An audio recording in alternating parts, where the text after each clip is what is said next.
Exposición. Sin embargo, si hablamos de la cena de Navidad, honestamente, ¿cuántos kilos terminamos subiendo? ¿Cuál es lo recomendable en el tema de proporciones de consumo de productos en esa temporada o durante los 365 días del año? Un poco para que nos oriente, estamos aquí en los estudios de UCI Noticias con la licenciada nutricionista María Linares García para que ella nos pueda explicar mucho más sobre el tema de los errores que cometemos cuando estamos alrededor de una mesa en la cena de Navidad. Licenciada, ¿qué tal? Buenos días. Buenos días a todos. Estamos aquí para precisamente orientar a la población qué cantidad deberían consumir y cuáles son las combinaciones ideales precisamente para evitar este tipo de desórdenes en la comida y la repercusión en nuestro peso en estas fiestas navideñas. Antes de entrar a esos detalles, licenciada, ¿cuánto se podría estimar de cuánto es lo que sube una persona solamente comiendo en estas últimas semanas del año? En promedio aproximadamente entre 2 a 3 kilos por estas fechas que todos estamos en los compartir, en los momentos gratos con los amigos, claro. Las empresas, las oficinas están full con estas celebraciones y ahí hay las combinaciones y eso repercute tremendamente en la salud. Claro, sin duda, porque no solamente la cena de Navidad en tu casa, también es el tema de lo que te vas en el trabajo, la chocolatada, el panetón que te dan, luego te vas a una reunión familiar por allí, otro amigo que te invita, pero ahí venimos entonces con usted para que nos pueda explicar la cultura alimenticia, el hábito alimenticio que tendremos que mejorar. Exacto. Muy bien. Aquí traje 3 propuestas de cena navideña. Por ejemplo, en la variedad está el gusto y en los colores que estos nos van a aportar también. Tenemos lo que es, por ejemplo, una porción de pavo que debe ser en proporción el 25% del plato. El otro 25% del plato debe ser un alimento energético. En este caso estoy poniendo lo que es el puré de camote. O en su defecto lo pudieras acompañar con un camote al horno, siempre y cuando quieras mantener un peso saludable y no tener esos desórdenes en estas fiestas. Y lo puedes acompañar con una deliciosa ensalada que debe ocupar el 50% del plato.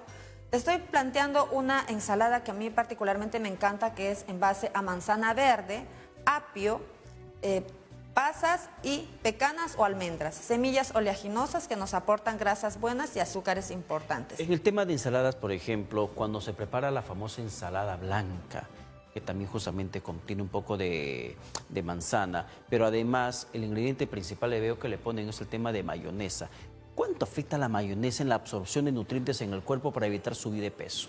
Más que afectar la absorción de nutrientes, lo que va a repercutir es el ingreso de grasas saturadas a nuestro organismo y esto es totalmente dañino para las personas que tienen problemas de colesterol alto, problemas cardíacos. Entonces hay que restringir siempre porque no solamente es el aceite que nos aporta, sino también lo que es alto en sodio. Y si es, por ejemplo, la mayonesa hecha en casa, hay que tener mucho cuidado al momento de prepararlo, precisamente para no tener una contaminación con un agente patógeno que pudiera determinar en una infección tóxica alimentaria. Pero ¿cuál es más recomendable, licenciada?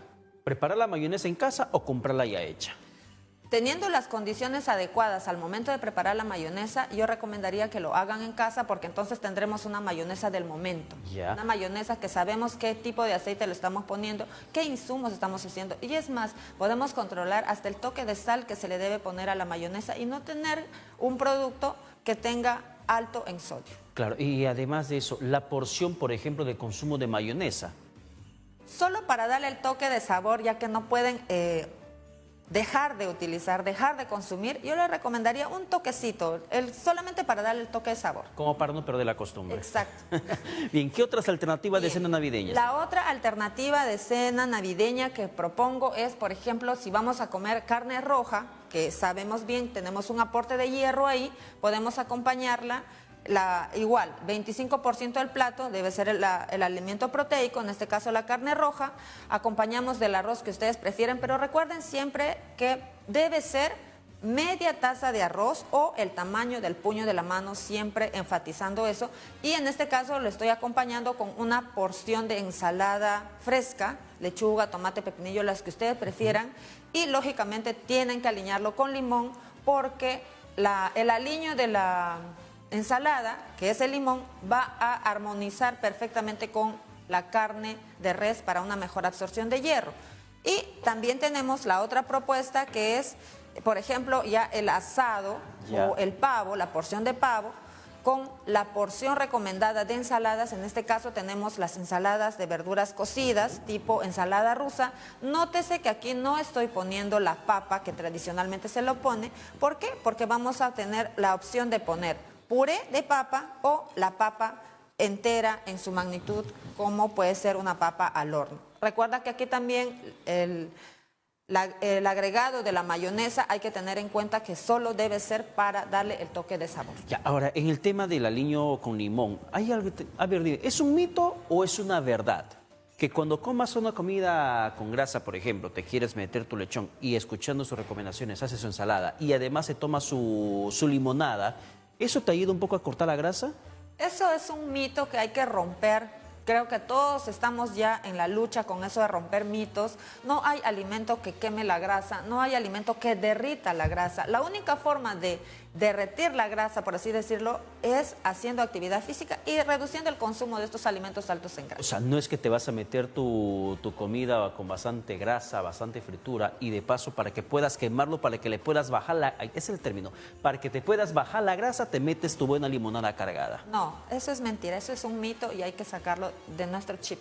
Ahí está, perfecta la recomendación. Son alternativas para el tema de la cena, pero también veo el complemento de la Navidad, en cierto modo, es el panetón, es el chocolate, también el pan, la mantequilla, la mermelada y todo lo demás que podamos incluirlo. Sí, tenemos, por ejemplo, en esta oportunidad hemos traído un panetón, siempre enfatizando que los productos debemos identificar los octógonos de advertencia. Eso es muy importante siempre antes de comprar cualquier producto. Y todos los productos que hemos traído aquí, desafortunadamente todos están con octógonos de advertencia. Por ejemplo, el cacao, el chocolate que utilizamos para hacer nuestro chocolate caliente, también la mermelada que mucha gente suele acompañar el alto panetón, en azúcar. Alto en azúcar. Y lo que es la mantequilla también que nos indica el octógono de advertencia alto en grasas saturadas. Entonces, definitivamente, nos cuidamos con nuestra cena, con una propuesta saludable, pero sin embargo vamos a tener un desborde terrible en lo que es con los octógonos de advertencia y eso hay que tener muchísimo cuidado. Por ejemplo, ¿no? Se sabe bien, acá tenemos el panetón, vamos a proceder a cortar. Ya. Ustedes van a ver qué es lo que primero se tiene que hacer al momento de utilizar el panetón. Se debe cortar en 8 pedazos. Este es un panetón de 900 gramos. Cortamos en 8 pedazos. Hay gente que consume un solo panetón en solitario. Solo panetón o lo comen, lo cortan en 4 tajadas. También. Entonces, por ejemplo, claro. Entonces nosotros cortamos el panetón en 8 tajadas, que aproximadamente es lo recomendable que cada persona debería comer. Sin embargo, una recomendación más precisa y específica es que lo partamos el panetón, por ejemplo, en 8 pedazos más, ¿no? Entonces, por ejemplo, tenemos aquí la 16 parte de un panetón, ¿no? La 16ª parte de un panetón que deberíamos comer. ¿Y cómo vamos a comer? Tenemos nuestro platito y lo tenemos en la mano, porque si cogemos el panetón y lo tenemos en el plato, vamos a tener la sensación de querer seguir comiendo, y más si lo tenemos al panetón en la mano. Ya, pero ¿y al panetón le puedo untar mantequilla? Ahí viene el otro problema. Este panetón ya es alto en azúcar, como nos indica el octógono de advertencia. Si nosotros le ponemos mermelada, tenemos otro insumo, otro ingrediente que tiene alto en azúcar. Por lo tanto, no está indicado. Teniendo en cuenta que ya tenemos acá los alimentos, más esto, y también las frutas secas, las frutas confitadas también, como las pasas, las otras frutas confitadas también, ya tenemos un alto aporte de azúcar. ¿Y en el tema de la mantequilla, hace buena combinación o tampoco es recomendable? Tampoco es recomendable untarlo con mantequilla. Dios. O si lo vas a untar, ya úntalo solamente así como para que te dé el toquecito de sabor nada más. Otro dato importante que hay que tener en cuenta es, por ejemplo, si tenemos una porción de 8, cuando cortamos el panetón en 8 tajadas, que sería prácticamente este tamaño de panetón, aproximadamente tenemos el consumo de esto, pesando 100 gramos de panetón, nos aporta aproximadamente 4 unidades de pan. Y eso es lo que hay que tener en cuenta. O sea, tú al comer este panetón, que tiene 100 gramos de panetón, estás comiendo 4 unidades de pan, y eso es lo que hay que tener muy en cuenta con los excesos. Y eso sin contar lo demás complemento que estamos hablando de la Nochebuena, el tema de la cena, el tema de la carne que quieren meterle, y sobre todo el tema del chocolate, la porción del chocolate también La es porción importante. del chocolate. Y aquí tenemos, por ejemplo, lo que son las tazas. La porción recomendada en todo lo que son leches o lácteos es, por ejemplo, 240 mililitros o 240 cc. Pero ¿qué pasa? Si yo ya sé que he consumido una cena abundante, pienso consumir, por ejemplo, el panetón, lo que yo debería hacer es coger la taza más pequeña para poder consumir y, bueno, disfrutar un poquito y tampoco ser ajeno a la festividad. Y también acá tenemos otra taza que es la de 240 cc, que esta cantidad encajaría perfectamente en esta taza. Pero ¿qué pasa? Que hay muchas personas que precisamente por estas fiestas utilizan esta taza. Sacan su taza de la reserva de la vitrina, no sé de dónde aparece, pero llega a la mesa para la Nochebuena. Esta es la taza de Sansón y Goliat. Yo, por ejemplo, siempre les digo es un tazón, ya no es una taza. Es un tazón, ¿no? Entonces hay que tener mucho en cuenta. Y otra cosa más, un dato importante. Dijiste que en la mesa se sobreabunda de alimentos. Entonces, ¿qué es lo que combinan con gaseosa? Y yo quisiera que ustedes miren qué cantidad de azúcar nos aporta tan solo 12 onzas de gaseosa. 12 onzas de gaseosa, que equivale a qué tamaño de botella. Aproximadamente entre un vaso de esta cantidad. Un vaso de esa a ver, el vaso normal. Un vaso normal equivale a toda esa cantidad de azúcar. Toda esta cantidad de azúcar que ustedes pueden consumir.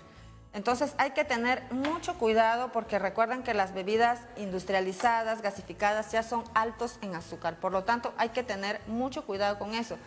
Tenemos el azúcar natural de estos alimentos, tenemos el azúcar de los productos industrializados, tenemos el azúcar de los insumos que utilizamos para hacer el chocolate, más la combinación del azúcar de la gaseosa. Definitivamente terminamos volando en lo que es azúcares, y los pacientes o las personas que tienen diabetes, sobrepeso, obesidad, definitivamente van a terminar con una descompensación a nivel del organismo, y eso hay que tener mucho Eso justamente, licenciada, le quería preguntar.